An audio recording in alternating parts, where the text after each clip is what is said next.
I was born in a tiny cabin at the edge of an ancient woodland in northern Michigan, where the salty breeze from the lake mingled with the scent of pine and the soft flutter of moths at dusk. My earliest memories return me to mornings when gray mist curled like ribbon across the water's surface, and I clutched my mother's hand as we walked the narrow path to fetch fresh water from the spring. The world seemed vast and alive.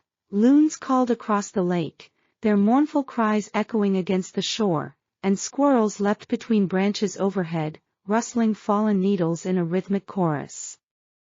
I remember the hushed hush of dawn, broken only by the distant rumble of my father's cart as he made his way back from the forest, axe slung over his shoulder.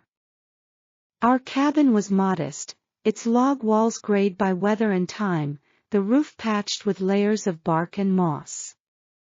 Inside, the hearth was the heart of our world. Flames danced across split birch logs, shadows flickered against the rough-hewn beams, and the smell of rising dough mingled with the faint tang of wood smoke.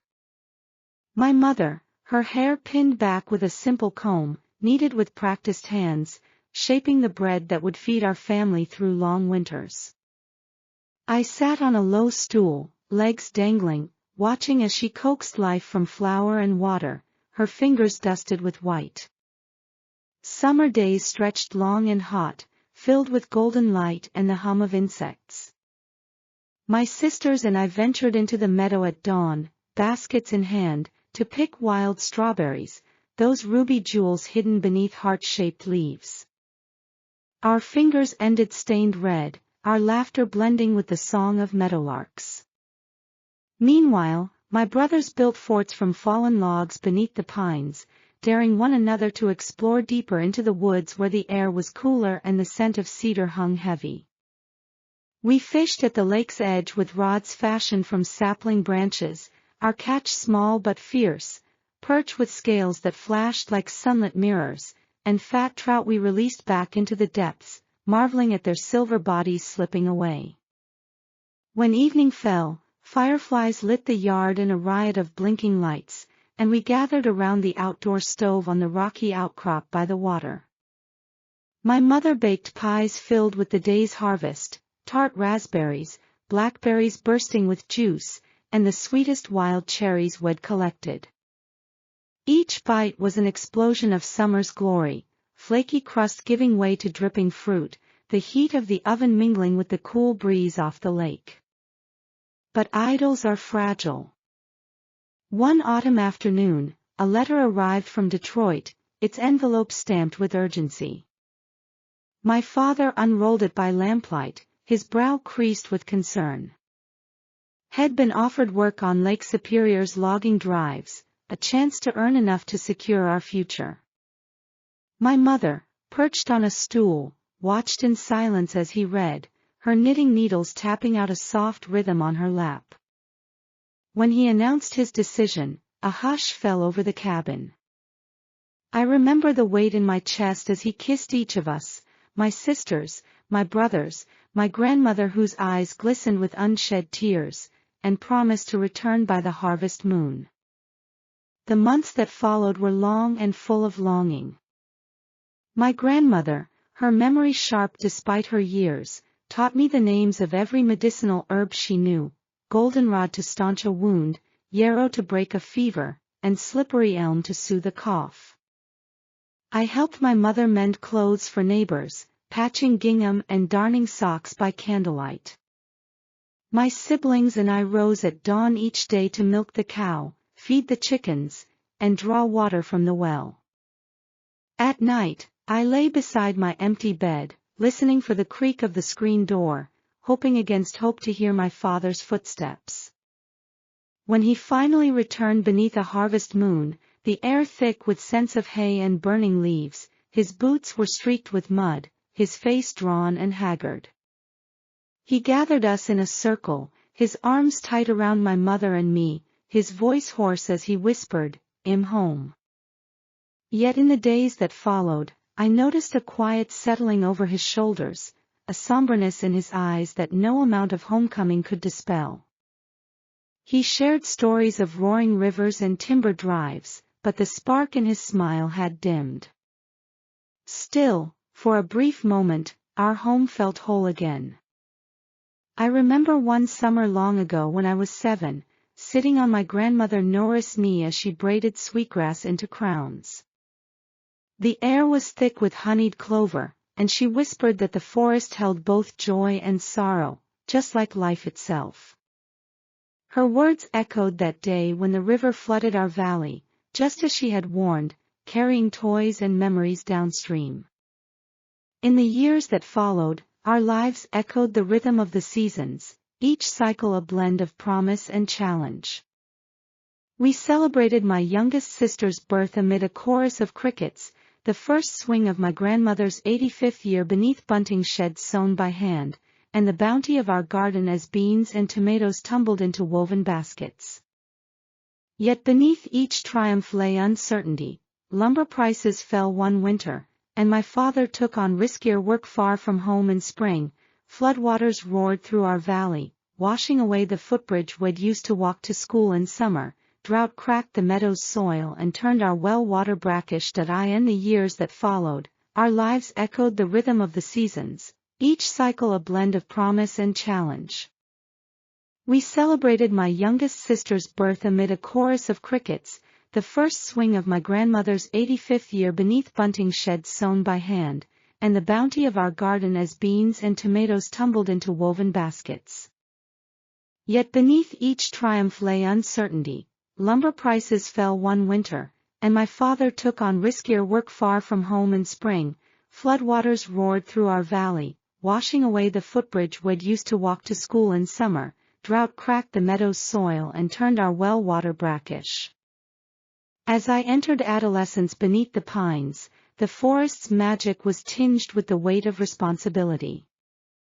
I learned to chop wood beside my father, his blade gleaming with dew, each precise swing echoing lessons of patience. I carried buckets of water from the stream, my arms growing strong, my hands familiar with both dough and bark. When I turned 16, I stood tall and capable, my days measured by chores exacting as they were simple: feed the livestock, gather eggs, light the hearth. It was during that time that Thomas arrived, his dusty pickup truck rattling down our lane. His hair was a bright blaze in the sun, and his laughter carried across fields like rolling thunder. He spoke of distant places, railroad towns in Minnesota, the boundless wheat prairies of North Dakota, and he carried a cheap camera, painting our homestead in grainy black and white snapshots. He helped my sisters hang laundry, fiddled with tools in my father's workshop, and charmed everyone with tales of his travels. I watched him from the garden, my heart fluttering like a sparrow. Over mason jars of lemonade on the porch, he asked about my dreams. I spoke of lantern-lit reading rooms in library halls and city streets alive with music. He listened, his gaze unwavering, and said he'd never met anyone who spoke of words as if they were birds. I recall standing on a rickety dock at 12, watching my father guide logs downriver. The water roared beneath me, and I clung to the rough wood as if to a lifeline. He winked and told me, "One day, you'll find your own current to ride, child." Those words stayed with me as I walked down the aisle to Thomas. We married on a crisp early October morning, the air scented by fallen leaves and anticipation. The churchyard was draped in garlands of asters and goldenrod, and the wooden pews were polished until they gleamed like amber under the morning light.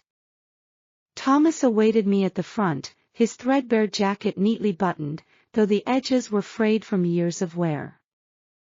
A single sprig of wild aster tucked behind his lapel quivered in the slight breeze. My sisters steadied me at the back of the aisle, their bright dresses fluttering like petals as I took my first steps forward. We married on a crisp early October morning, the air scented by fallen leaves and anticipation. The churchyard was draped in garlands of asters and goldenrod, and the wooden pews were polished until they gleamed like amber under the morning light. Thomas awaited me at the front, his threadbare jacket neatly buttoned, though the edges were frayed from years of wear. A single sprig of wild aster tucked behind his lapel quivered in the slight breeze. My sisters steadied me at the back of the aisle, their bright dresses fluttering like petals as I took my first steps forward. The hymns resonated through the vaulted ceiling, each note a ripple of sound that carried our hopes into the rafters. I remember the way sunlight filtered through stained glass panes, painting us in hues of ruby and emerald, mingling with the fragrance of polished wood and lilies. When I reached Thomas, his eyes glistened with unshed tears as he took my trembling hand. Our voices, warmed by shared breath, joined in the final verse, and when the organist's last chord faded, we slipped rings onto each other's fingers, thin bands of silver that caught the light and held our promise. Afterward, at my family's farmhouse, we celebrated beneath swags of lanterns strung between apple trees. Long tables were set with quilts for tablecloths, and wooden benches groaned under the weight of steaming dishes, roast pork glazed with honey, buttered squash, and rows of pumpkin pies dusted with cinnamon. My grandmother presented a cake shaped like a log cabin, its frosting carved to mimic bark and moss.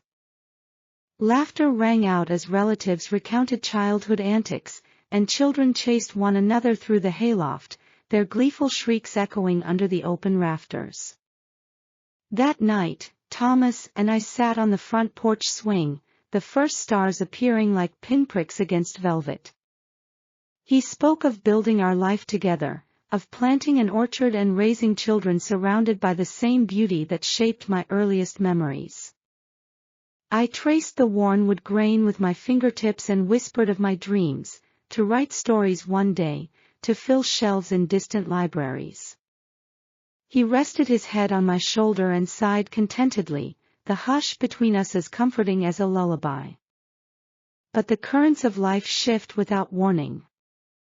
As winter's breath turned leaves to brittle echoes, Thomas departed early one morning for the mill. He wrapped himself in a patched coat, his cheeks ruddy with cold, and kissed my forehead with a promise of returning by sundown. Hours later, when the sky had darkened and snowflakes swirled like ghosts, I found him hunched against the barn wall, clutching his side. The crimson stain spreading across his coat felt like a rupture in my very soul. I dropped the basket of firewood I carried and rushed to his side. His breath was ragged, pain etched in every line of his face. One glance at the gash, long and jagged, told me it was more than a mere cut. My heart hammered against my ribs as I supported his weight, half dragging, half carrying him back through the snow-laden path. Each step sank ankle-deep, our footprints swallowed by shifting drifts. Inside the dim barn, I laid him on old hay, prying off his coat and pressing cloths to staunch the bleeding. The smell of damp straw mingled with the metallic tang in the air. I pressed my hands to the wound, my fingertips numb with cold and fear, murmuring, "Hold on, Tom. Please, hold on." The local doctor arrived by lantern's glow, his face pale in the flickering light. "It's deep, needs stitches," he pronounced. "But it's close to vital structures, he'll need rest and care." Under his firm hands, I watched the needle trace painful seams across Thomas' flesh. My knuckles whitened as I stifled a whimper, the realization settling in that life could fracture in an instant. Over the following weeks, the wound healed only to reveal deeper fractures in Thomas' spirit. Each morning, I would find him staring out the frosted window, eyes hollow with unspoken dread. One early dawn, I found him at the hearth, drinking from a chipped mug of whiskey as steam curled like tendrils around his trembling hand. "Why, Tom?" I asked one morning, voice hushed. "Why won't you let me help?" He turned away, voice tight. "I can't be weak, Mary. I have to provide." "You have me," I whispered, placing my hands on his shoulders. "Let me stand by you, not watch from afar." He closed his eyes, and in the silence, I felt the chasm between us widen. Weeks later, the true test arrived. Thomas, determined to regain his strength, insisted on helping fell a large pine. The wind carried his laughter as he swung the axe, but when the log slipped, his foot buckled, sending him crashing to the ground. I heard his cry pierce the winter air, a sound that froze my marrow. I raced to him, finding him pinned beneath the heavy timber, face pale and contorted. With trembling arms, I lifted the log just enough to pull him free. Back in the cabin, his leg was swollen and darkening with bruises. The doctor's diagnosis, compound fracture, felt like a verdict. "He must be immobile for weeks," Nurse Winifred said softly. "Keep him warm, keep him strong." I devoted myself to his care, warming cloths along his leg, ladling broth into his lips, reading to him from grandmother's favorite tales. In the hush of twilight, I would trace her Ojibwe legends, the stories of healing spirits and brave ancestors. Thomas' eyelids fluttered as I read, and once, he squeezed my hand in a gesture of gratitude I had feared was lost. Yet as his body mended, his spirit grew brittle. The cabin echoed with silence broken only by the drip of melting snow and his hushed sighs. The piano remained untouched, its keys gathering dust. The hearth's laughter was replaced by solemn embers. One night, I found him sitting before the window, tears unconsoled by blankets. "I'm sorry," he whispered into the darkness. I thought I could face anything. I knelt beside him, my fingers weaving into his hair. "You are not alone, Tom. Never alone." In that moment, under the witness of frost-lace glass, we reached toward each other across the divide of pain. Though the world outside lay locked in ice, within our cabin, a fragile warmth stirred, a promise that love could endure even the fiercest storms. I can still see the first time I tended a fire on my own, at 5 years old. The logs were damp, and my tiny hands trembled as I struck the flint. The flames leapt to life, and I felt a fierce pride. That spark of confidence contrasted harshly with the fear I felt when Thomas' anger filled the same room. By the time our first child arrived, a daughter we named Tracy, the cabin's hearth bore witness to both miracles and miseries. By the time our first child arrived, a daughter we named Tracy, the cabin's hearth bore witness to both miracles and miseries. I held her swaddled in quilts my grandmother had sewn, her tiny fingers curling around mine as though seeking reassurance.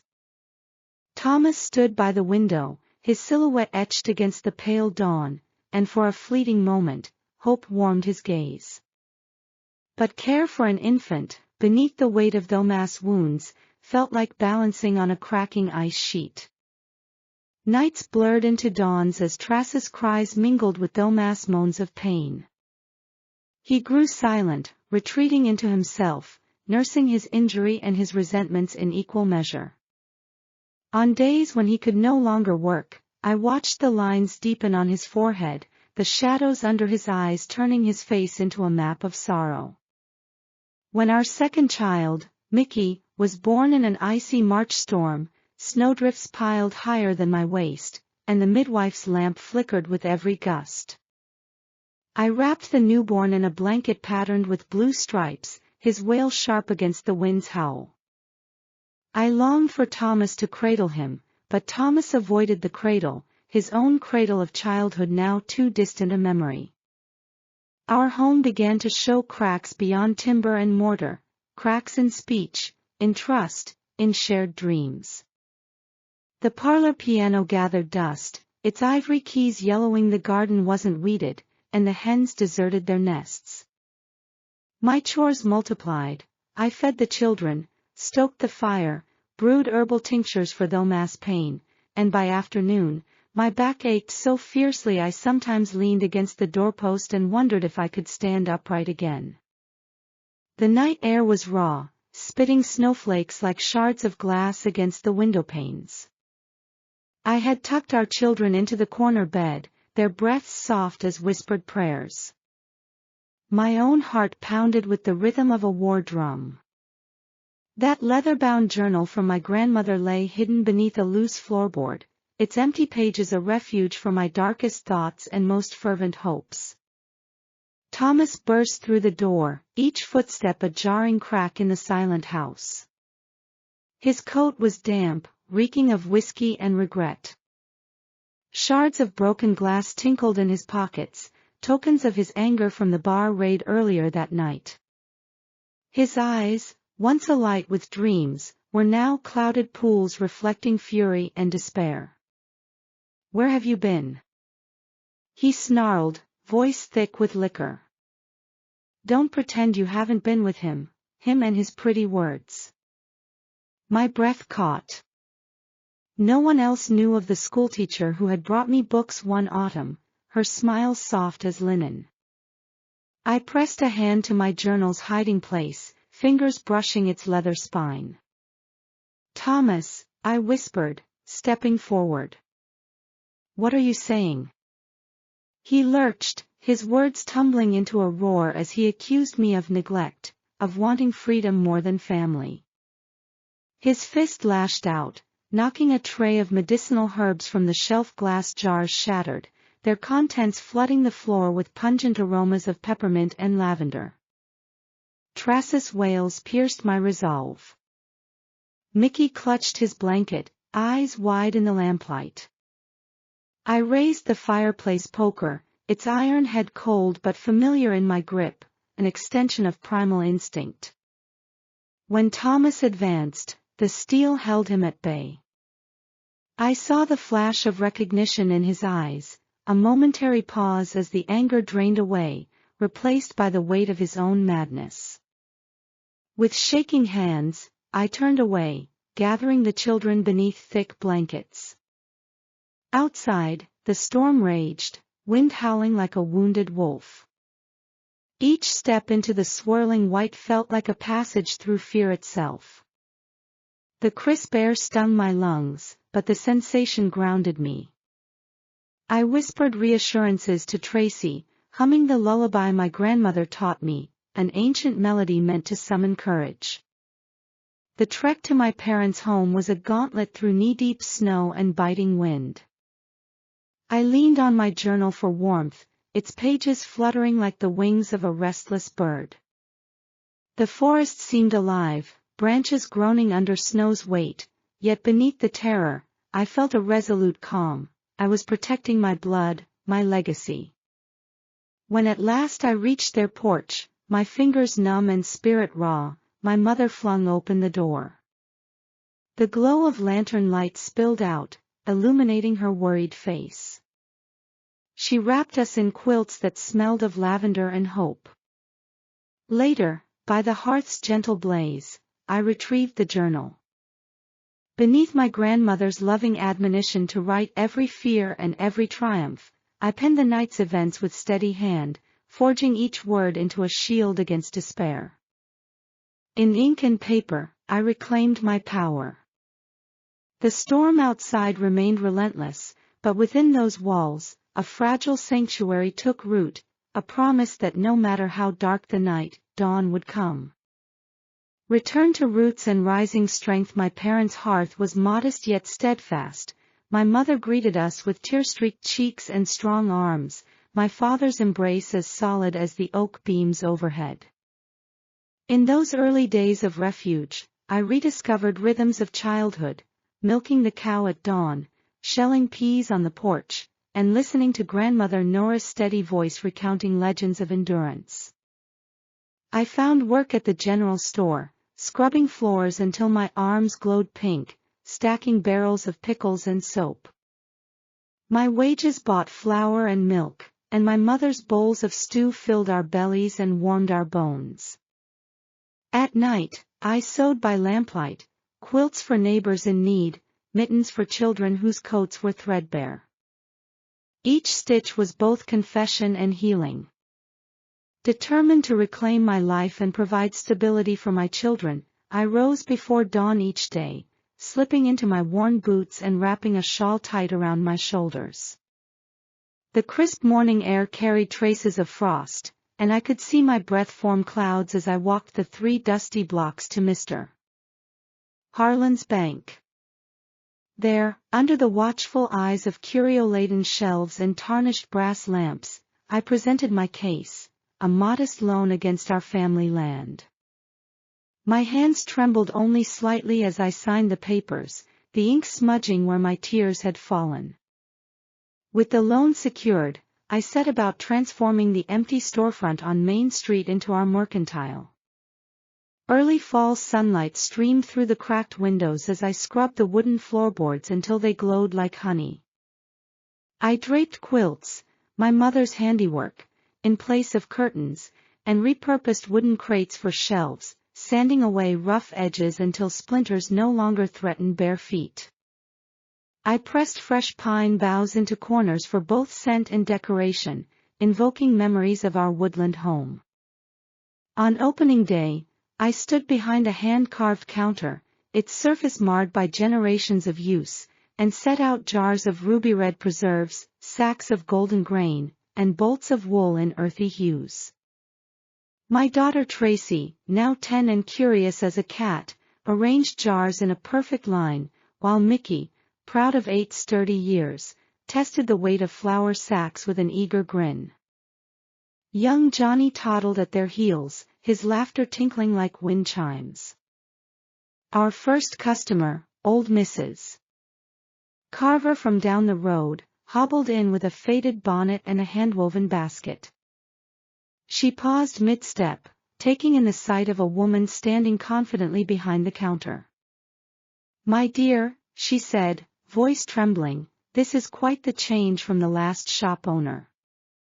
She selected 3 pounds of sugar and left a hand-me-down shawl as collateral, promising to repay the debt when her pension arrived. Each day, I greeted farmers with sturdy hands clasped in friendship, bartered herbs with the midwife who owed me kindness long ago, and listened as travelers spoke of new highways and distant towns. I extended credit to struggling families, recording each transaction meticulously in my ledger, trusting that the bonds of community would ensure no debt went unrepaid. Yet independence carried its own burdens. I learned to wake at dawn to tend the stove for baking fresh bread, its crust crackling like the first leaves of autumn, before opening the shop. I balanced ledgers by lamplight, fingers stiff in winter's chill, calculating margins so thin a single error could topple us. Each night, exhaustion pressed against my eyelids like weight, but pride buoyed my spirit. My father dropped by most evenings, offering firewood and encouragement, while grandmother Nora sat on the porch, greeting passers-by with knitted mittens and stories of his youth. Under her gentle tutelage, I learned to trust the ebb and flow of commerce as I had once trusted the patterns of the forest seasons. One evening, as I closed the shutters and extinguished lamps, I paused to listen to the wind rustling through the pines overhead. In that whisper, I heard affirmation, from fragile seed to sturdy sapling, I had nurtured a dream into bloom. Tomorrow, I would greet the dawn again, ready to sow the next row of hope. Years before, I stood by a flickering campfire on a scouting trip with my brothers, marveling at how the flames consumed logs yet gave us light and warmth. In the crackling glow, my grandmother's words came back, even the fiercest blaze reveals hidden paths. That night, I sketched constellations in my journal, believing the sky held answers. Now, as I tallied the day's earnings by the dim lantern light, the familiar tinkle of the shop door bell choked in my throat. Thomas staggered in, shoulders hunched, eyes clouded by exhaustion and regret. His coat was a patchwork of fraying wool and stains, pockets bulging with the weight of old glass shards from his mistakes. He paused beneath the lantern's halo, gaze drifting across rows of preserves, glassy jars bearing fruit of my labor and love. His voice, when it came, was ragged, "Mary, I have nowhere left to turn." Each word trembled like a wounded bird. My chest tightened. The memories of broken dreams and splintered promises rose like smoke. Yet as I met his gaze, I saw a flicker of the boy who once laughed beneath open skies. I set aside my ledger, motioning him to the warmth of the hearth corner bench. "Sit," I said softly, "and rest your bones." He obeyed, as though tethered by unseen strings. His breath steamed in the cold air, and I handed him a woolen blanket knitted by Nora, edges still redolent of pine needles. Over the next days, Thomas worked quietly, stacking empty boxes, sweeping the floor, his hands learning again the measure of productivity distinct from pain. I offered him a share of the earnings, but he shook his head, cheeks scarred by shame. Instead, he stood by the window at dusk, gazing out at the first hints of winter's arrival. Late one evening, I found him polishing the front sign, each stroke of the rag fervent, almost reverent. "I wanted to give you something bright," he murmured, leaving streaks of soot and determination. I placed my hand over his. "Your presence brightens more than any paint." In that fragile truce, hope stirred once more.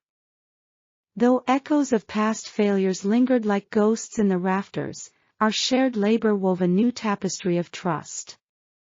With every folded apron, every measured jar, we stitched ourselves back together, learning that even from brokenness, a new path can emerge. That winter's promise of peace shattered a week before Christmas under a sky heavy with gathering snow. The shop had fallen into a soft lull, the hearth's crackle the only sound in the quiet dusk.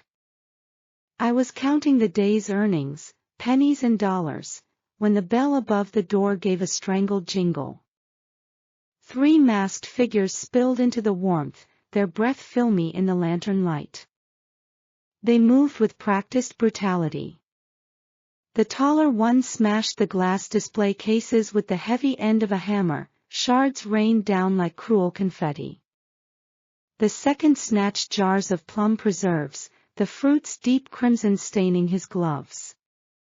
The third rifled through the shelves for anything of value, tossing tins of tea and lengths of cloth to the floor. A jar shattered at my feet, the sweet scent of sugar mingling with fear. My throat tightened. I reached for the poker propped beside the hearth, a relic of countless winters. Thomas, lingering by the threshold, lunged forward despite his injured leg. His cry echoed off the walls, and he stumbled, his weight collapsing onto broken glass. The pain in his eyes was sharper than the shards beneath him. Instinct flared within me. I grasped the poker with both hands and stepped forward, each movement measured and deliberate. The taller robber met my gaze for a moment, his mask slipped, revealing startled eyes. With a single swing, I struck the hammer from his hand, sending it skittering across the floorboards. The other two froze, caught between aggression and disbelief. Their hesitation was enough. I advanced, voice ringing out, "Leave now, or face more than a mute hearth tool." The darkness beyond the door seemed to press in, and the trio, rattled by my resolve, bolted into the swirling snow. Thomas struggled to rise, his face pale and drawn. I dropped to my knees beside him, gathering his trembling form into my arms. "Thank God you're safe," I whispered, pressing my coat to his wound. But the sight of blood-soaked trousers and the tremor in his hands silenced my relief. The aftermath tested every fiber of my being. Though Ma's leg was badly cut, infection took hold by the time we reached the doctor's lantern-lit office. Hospital bills arrived in stacks, paper towers that threatened to bury us. I could feel the weight of each cost in my chest. I peddled goods in neighboring towns, braved crusted roads to collect debts, and sold heirlooms at market just to keep his bed warm. At home, the children grew guardians of hope. Tracy offered shy smiles to neighbors, Mickey hummed tunes to stir my courage, and Johnny pressed flowers into my palm with wide-eyed trust. Their faith fueled my resolve. I learned to hollow courage from fear. By day, I patched thomas dressings and simmered broths of ginger and garlic. By night, I pored over ledgers, tallying credits and debts under the flicker of kerosene lamps. My hands cracked, my spine ached, yet I never wavered. One afternoon, as I tended the fire in our tiny kitchen, Thomas emerged from his room. He placed a battered tin of tea on the table and offered a weak, determined smile. "I'll stand behind the counter tomorrow," he said, voice hoarse but hopeful. The next morning, he hobbled to the shop with a wooden cane I had carved. The bell tinkled as customers arrived, and when they saw him standing tall, however fragile, their nods of approval and warmth filled what money never could. We shared a glance in that instant, the unspoken promise passed between us: we would rebuild, brick by brick, memory by memory. From the ashes of that night, we found strength in each other and in the community we served. The scars remained, but they were woven into our story, a testament that survival was more than enduring the storm. It was the fierce will to rise when the winds had passed. Though mass injury required weeks of healing. The hospital bills loomed over my head, and the mercantile's income stalled as customers feared another attack. I took to traveling by horse-drawn wagon to neighboring villages, peddling goods and collecting debts. My back ached, my hands cracked in the cold, but my spirit remained unbowed. At home, I juggled bandages and ledgers, comforting the children and cooking stews on the stove that groaned with weight. Each dawn, I wrote letters to my children's teachers, explaining absences. Each dusk, I whispered prayers of gratitude that we remained together. I once watched a monarch butterfly struggle from its chrysalis, wings crumpled yet vibrant with color. As it spread its wings and caught its first breeze, I realized transformation isn't always gentle. Change can tear you asunder before setting you free. The years blurred into seasons of labor and longing. The once bustling mercantile quieted to a steady trickle. Thomas, ashamed of his dependence, withdrew into silence, spending hours staring at the horizon. Our children blossomed, Tracy with a penchant for storytelling, Mickey with an ear for music, and Johnny with a sailor's curiosity. Yet the distance between us widened like a river's banks, each side eroding in private sorrow. In the quiet moments before dawn, I lingered by the window, tracing frost patterns on the glass, and whispering prayers into the emptiness. I recalled the vibrant tapestry of our early days, the laughter echoing beneath lantern-lit apple trees, the promise of each new sunrise, and wondered when the colors had faded to gray. One evening, I uncovered my grandmother's handwritten journal tucked beneath a loose floorboard. Its pages brimmed with instructions on herbal remedies, blessings for safe travels, and admonitions to seek healing in both heart and hearth. I read descriptions of moonlit rituals under ancient oaks, of neighbors coming together to build barns and mend fences. Those pages rekindled memories of communal warmth, the very essence that once sustained me. Guided by those words, I began hosting weekly gatherings in the mercantile's back room. Neighbors huddled around a crackling stove, passing around steaming mugs of spiced cider as I shared tales and recipes from grandmother's collection. I demonstrated how to brew teas from yarrow and chamomile, and we exchanged snippets of news and dreams. Slowly, the room filled again with chatter and laughter, each story weaving threads of connection through our fractured community. Yet financial pressures loomed like storm clouds. Debtors lingered at the threshold, unable to pay their tab when seasonal work dried up. I found myself torn between compassion and survival, each day balancing the scales of generosity and necessity. One dusk, as I swept fallen leaves from the stoop, a carriage rattled up, bearing a bank notice, loan due in full. My heart pounded as I read the crisp notice, the final call for repayment or forfeiture of our home. I clutched the paper to my chest, seeking courage in grandmother's words, "Where one door closes, a new path opens beneath your feet." That night, under a canopy of stars, I resolved to forge that path. I penned letters to nearby townsfolk, offering to barter preserves for labor, to teach children reading in exchange for firewood. In the hush of the empty shop, I sowed plans for a community market day, a festival of local crafts, produce, and storytelling, where debts could be forgiven in exchange for participation. The following morning, I hung a handwritten sign, "Market and Community Day, Trades Welcome." My hand shook as I nailed it in place, but beneath the tremor lay conviction. As sunlight spilled across the sign, I felt the ghost of hope flicker to life once more. Tracy left first, journeying to Detroit with a letter of recommendation for a clerical position. My heart ached as I packed her trunks, pressing a quilt into her arms, one adorned with the wildflower motif grandmother had taught me to stitch.